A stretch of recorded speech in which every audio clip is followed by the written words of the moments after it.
Don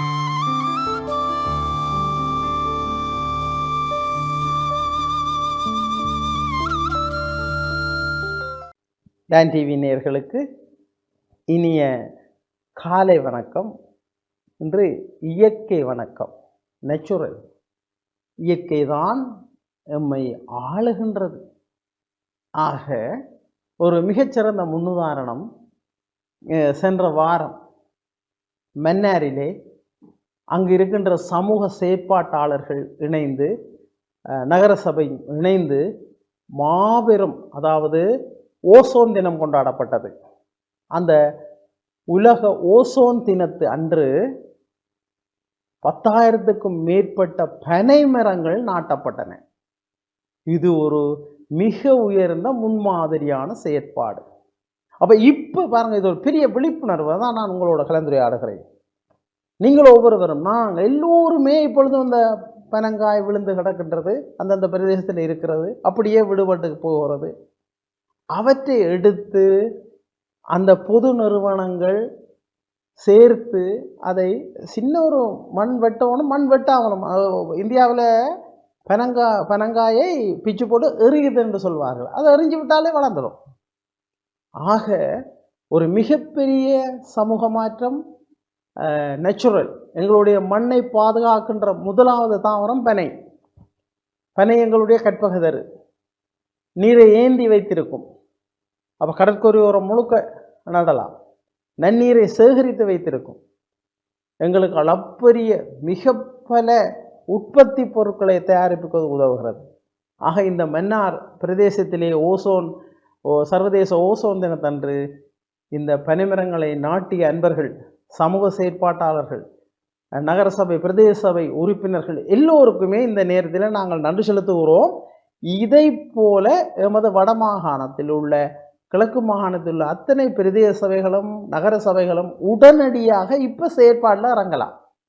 அதில் பாடசாலை அதிபர்களும் இறங்கி இருக்கிறாங்க. தங்களுடைய பிள்ளைகளை கொண்டு அந்த பனம்பினைகளை பொறுத்து கொடுத்துருக்கிறார்கள். அருமையாக ஒரு பொருத்தமான சரியான நேரம், காற்றுள்ள போதே தூற்றிக்கொள். அப்போ நாங்கள் ஒரு கோடி பனைமரங்களை நட்டுட்டோம் என்றால் பெரிய செல்வந்த நாடாக எங்களோட நாடு வந்துடும். இயற்கை எங்களை பாதுகாத்து கொள்ளும். எங்களுடைய நீர் பாதுகாக்கப்படும். நாங்கள் ஒரு மிகச்சிறந்த ஒரு நல்ல சூழ்நிலையில் வாழ்வோம். ஆக இந்த விழிப்புணர்வு இந்த நேரத்தில் நாங்கள் எல்லோரும் சேர்ந்து, பெருமளவு பனம் விதைகள் வீணாக கொண்டிருக்கிறது, அதையெல்லாம் அது பொக்கிஷங்கள் எடுத்து அதை நாங்கள் உரிய ஒரு இடத்துல, அருகில் வெளியான இடங்களில், அரசாங்க காணிகளில், பொது காணிகளில் எந்த இடத்துல அதை நட வேண்டுமோ அந்த இடத்துல நடுவதற்கான ஏற்பாடுகளை எல்லோரும் செய்ய வேண்டும். இது ஒரு மிகப்பெரிய விழிப்புணர்வு. இதுதான் மிக முக்கியமானது. அப்போ இதை உணர்ந்து நாங்கள் ஒவ்வொருவரும், இவர் தான் செய்ய வேணும், பிரதேச செய்யணும், அரசாங்கம் செய்ய வேணும், அரசியல்வாதிகள் செய்ய வேண்டும்னு பார்த்து கொண்டு இருக்க முடியாது. மக்கள் விழிப்புணர்வு. நாங்கள் தான் முன்னுக்கு வர வேண்டும், நாங்கள் தான் செயலாற்ற வேண்டும். அதன் மூலமாகத்தான் மாற்றத்தை அடுத்த சந்ததிக்கு கொடுக்கலாம். நம்முடைய அடுத்த சந்ததிக்கு நாங்கள் எதை கொடுத்து விட்டுட்டு போகிறோம்?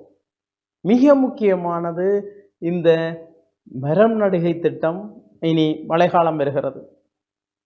மிகச்சிறந்த முறையிலே நீங்கள் வீடு, பொது இடங்களை பாதுகாப்பு, தண்ணி வார இடங்கள்ல எல்லாம் ஒழுங்குபடுத்தி அந்த தண்ணியை முகாமை செய்தல், பெருமளவு நீரை மண்ணுக்குள்ளே விடுறதுக்கு வழிபாட்டணும்.